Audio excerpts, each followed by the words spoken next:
سلام عرض میکنم خدمت شما رفقا. امروز میخوام یه آش ارمنی خوشمزه به اسم آش بلغور بهتون آموزش بدم که گوش داخلش چیز ولی دنیای طعم و خوشمزگیه و خیلی هم ارزونه، خیلی راحت میتونید درست بکنید.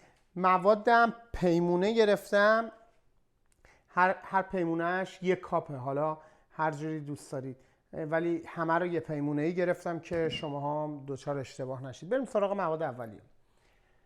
برنج نیم دونه نصف پیمانه، اینم پیمونه منم که بهتون نشون دادم. اگرم برنج نیم دونه نشید بریزید تو دستگاه نیم دونهش کنید، کاری نداره به هر حال. ولی خب گیر نمیاد، بعضیا میبینید خارج از کشور، ایران پره. خب 2 تا دونه پیاز داریم و یه بوته سیرم من خوردش کردم و ریز ریزش کردم به این شکل. پیازامون پیاز داغ میشه میره داخلش، سیرمون هم سیر داغ میشه میره داخلش. نعنام همچنین نعنا داغ درست میکنیم. اما اگه میخواید تزیین بکنید و کار اضافی بکنید دیگه دست خودتونه تزیین کردنش. حالا بریم سراغ باقی مواد. برنج رو بهتون گفتم نصف پیمونه و 2.5 پیمونه بلغوره. این بلغور رو گذاشتم قشنگ خیس شده، الان دست میزنید در نیم ساعت قبل تو آب بوده، قشنگ نرم شده. این هم از بلغورمون 2.5 پیمونه. 3 پیمونه هم بخواید میتونید بلغور استفاده بکنید، بلغورش جا داره اگه خواستید زیاد بکنید. این هم لوبیا قرمز و لوبیا سفیده که من همه رو کنسروی تهیه کردم برای اینکه وقت فیلمم کوتاه بشه. 1 پیمونه لوبیاهای مخلوط داریم و 1 پیمونه نخود داریم. نخودمون هم که من کنسروی گرفتم، تقریبا رو پایه 90% اینا پخته شده است. عدسم اینم 1 پیمونه هم عدس دارم. برای من عدس ریز متاسفانه درشت نبود. شما میتونید اصلا عدس چه خام استفاده کنید چه عدس درشت بگیرید. حالا مهمتر از همه سبزی آشه. سبزی آش میتونید هر چیزی که دلتون خواست توش بریزید و حالا من یه مقدارم به این سبزی آشم فقط اسفناج اضافه میکنم که طعم بهتری این بگیره چون بارها پختمش. یه مقداری هم برای تند و تیز کردن چپول بیبر استفاده کردم، شما میتونید استفاده بکنید. حالا بریم سراغ ادویه هامون. نمک و فلفل معمولی داریم، یه مقداری فلفل سیاه داریم و زردچوبه. حالا این خیلی ساده درست میشه. میریم سراغ درست کردنش و اصلا سخت نگیرید چون کار سختی نیستش. این از بلغورمون یه مقدار آب 100% جوش هم دارم.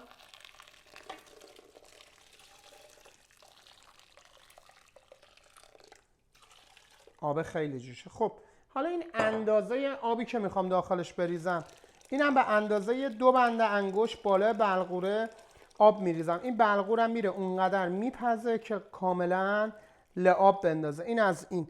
تو همین مرحله برنج نیم دونم هم میریزم. اینم از برنج نیم دونه و بذارید دستم هم خالی بکنم. خب حالا برای ادویه ها فقط به اندازه نوک قاشق زردچوبه،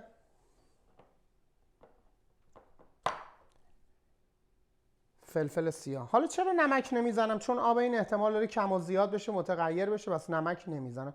زمانی که تثبیت شد و کاملا لعاب انداخت اون وقت نمک رو بهش اضافه میکنم. حالا اینو میذارم کاملا میجوشه و میریم سراغ باقی غذایا. میام سراغ پیازا. اینم از پیازامون. پیازا رو هم وسطی برش میزنیم و به این شکل. البته اگه دوست داشتید میتونید بلندترم استفاده کنید، میتونید پیازا رو به صورت تمام بند بزنید ولی من نیم بند ترجیح میدم. حالا این پیازا رو میبرم سرخ میکنم. تو این مرحله به سرخ کردن که رسید پیازا هم باهاش تفت میدم و یه مقدارم نعنا بهش میزنم. این میره داخل آش. حالا برای تزیین بیرونش جداگونه باید همه اینا رو داشته باشید. میرم برای سرخ کردن پیازا و برمیگردم. اینم از پیازداغامون. پیازداغا رو هم آماده کردم و همچنین سیرا رو هم سرخش میکنم و البته اینا یه مقداری بذارید برشته بشه. چرا؟ چون میره داخل آش. از الان هم نمیریزیم، اینا خمیر میشه و اون طعم و مزه‌اش از بین میره. میذاریم مرحله آخر اضافهش میکنیم که پیازداغ کاملا حفظ بشه. اینا بلغوران با برنجا در حال جوشیدنه و من منتظرم اون لعابی رو که میخوام بهم بده تا باقی مواد رو بهش اضافه کنم. حالا مرحله به مرحله با هم دیگه پیش میریم تا ببینیم چطور میشه. اینم چاقو خودمونه. اگر چاقو رنجر دوست داشتید میتونید تو آدرس وبسایت هم که این پایین گذاشتم برید و خرید بکنید. مدل‌های مختلفش هست، هر مدلی رو دوست داشتید. یه مقدارم پیاز داغ و سیر داغ آماده کردم که در انتها روی کارم بریزم. حالا زمانی که آماده شد برمیگردم. یه کوچولو هم سیر داغا رو که بهتون نشون دادم، سیر فقط یه مقداری رنگش تغییر بکنه کفایت میکنه. سیر داغا رو هم درست میکنم و میذارم کنار و در لحظه‌ای که بهتون گفتم به کارمون اضافهش میکنم. تو مرحله آخرم میریم سراغ نعنا داغ و به اندازه 2 تا قاشق نعنا خشک رو شروع میکنیم تفت دادن. البته نه اندازه‌ای که بسوزه، فقط خوش رنگ بشه و برش میداریم.